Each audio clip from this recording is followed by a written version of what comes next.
സ്രോതസ്സിൽ നിന്നു പോന്നൊരു ജീവിതം സ്രോതസ്സിലേക്കു മടങ്ങും.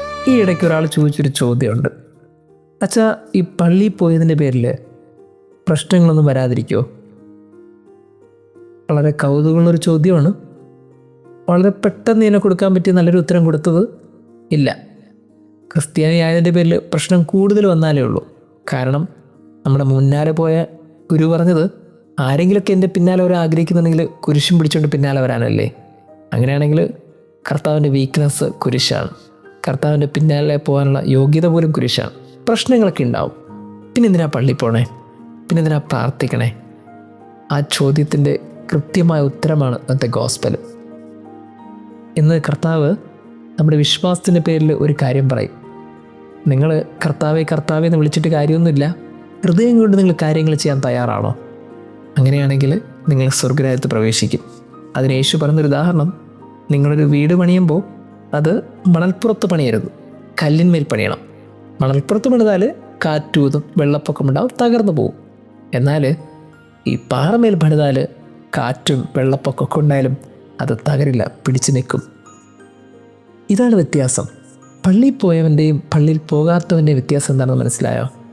ദൈവത്തെ അറിഞ്ഞിട്ട് പള്ളിയിൽ പോകുന്നവൻ്റെ ജീവിതത്തിലും പ്രശ്നമുണ്ടാകും, ദൈവത്തെ അറിഞ്ഞിട്ട് പള്ളിയിൽ പോകാത്തവൻ്റെ ജീവിതത്തിലും പ്രശ്നമുണ്ടാകും. എന്നാൽ വ്യത്യാസം എന്താണെന്നറിയോ? ഒന്ന് മണൽപ്പുറത്താണ്, ഒന്ന് പാറപ്പുറത്താണ്. രണ്ടും പണിതുയർത്തിയത് ഇങ്ങനെ വ്യത്യസ്തമായ ഇടങ്ങളിലാണ്. പള്ളിയിൽ പോയവൻ്റെ ജീവിതത്തിൽ ഒത്തിരി പ്രശ്നങ്ങളുണ്ടാകുമ്പോൾ അവൻ പിടിച്ചു നിൽക്കും. അവനൊന്നും ഒരു കാര്യമൊന്നുമില്ല. കാര്യം അവൻ വിശ്വസിക്കുന്നത് ദൈവത്തിലാണ്. അവൻ വിശ്വസിക്കുന്നത് അവന് മുമ്പേ കടന്നുപോയ സഹനങ്ങളുടെ അങ്ങേയറ്റം കണ്ട ഒരു ഗുരുവിലാണ്. എന്നാൽ ദൈവത്തെ അറിഞ്ഞിട്ടും പള്ളിയിൽ പോകാത്തവൻ മണൽപ്പുറത്താണ് പണിതത്. വീണു പോവും, തകർന്നു പോവും, ഉടഞ്ഞു പോവും. ഒറ്റപ്പെട്ടു പോയവരും തകർന്നു പോയവരും വേദനിച്ചവരൊക്കെ ഇനി ജീവിതമില്ല എന്ന് ചിന്തിക്കാൻ കാര്യം എന്താണെന്നറിയോ? ഈ മണൽപ്പുറത്തെ പണിതുകൊണ്ടാണ്. നമ്മുടെ വിശ്വാസത്തിൻ്റെ അടിസ്ഥാനം സഹനമില്ല എന്ന ജീവിതമല്ല, സഹനത്തെ അതിജീവിക്കുക എന്നൊരു ജീവിതമാണ്. വിശുദ്ധരൊക്കെ എന്താ ചെയ്തത്? അവർ സഹനത്തെ മാറ്റി നിർത്തിയല്ല മുന്നോട്ട് പോയത്, സഹനത്തെ ചേർത്ത് പിടിച്ച് അതിനെ അതിജീവിച്ച് മുന്നോട്ട് പോയവരാണ്. അങ്ങനെയാണെങ്കിൽ നമ്മൾ ഓരോരുത്തരും പ്രാർത്ഥിക്കേണ്ടത് എന്താണെന്നറിയോ? കർത്താവേ, പാറപ്പുറത്ത് ഒരു ഭവനം പണിയുള്ള കൃപ തരണേ. കാര്യം മുന്നോട്ട് പോകുമ്പോൾ നീ കൂടെ ഉണ്ടെന്നൊരു ഉറപ്പ് കിട്ടുമല്ലോ. അങ്ങനെ വ്യത്യസ്തരായ മനുഷ്യരായി നമ്മൾ മാറണം. അതാണ് ക്രിസ്തുവിൻ്റെ ക്ഷണവും. ദൈവം നമ്മെ അനുഗ്രഹിക്കട്ടെ. വാടക വീടാണു ലോകം, ജീവിതമോ വെറും കുമിള. സ്രോതസ്സിൽ നിന്നു പോന്നൊരു ജീവിതം സ്രോതസ്സിലേക്കു മടങ്ങും. മനുഷ്യ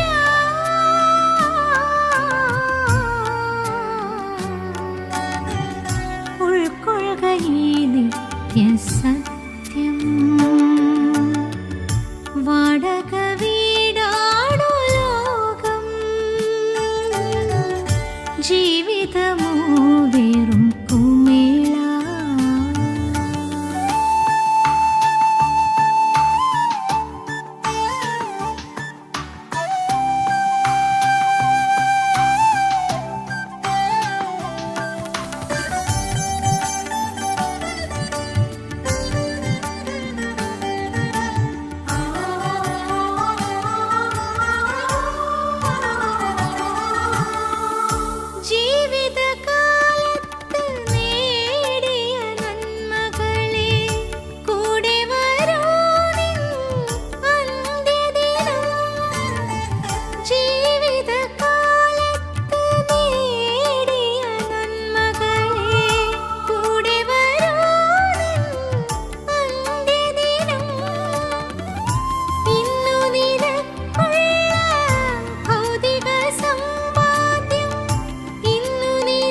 ജീവിതമോ വെറും കുമിള.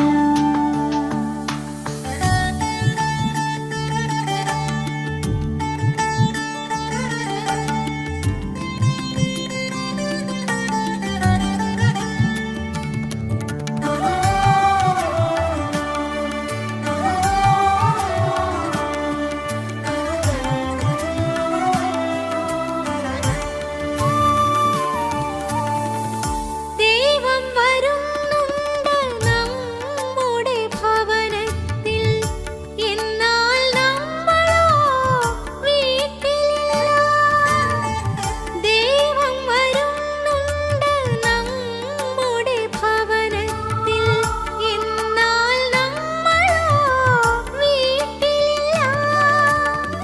വിശക്കുന്നവനായി ഭക്ഷണം തേടിയും വിശക്കുന്നവനായി ഭക്ഷണം തേടിയും ദാഹജലത്തിനു കീണിരന്നും രോഗിയായി പരദേശിയായി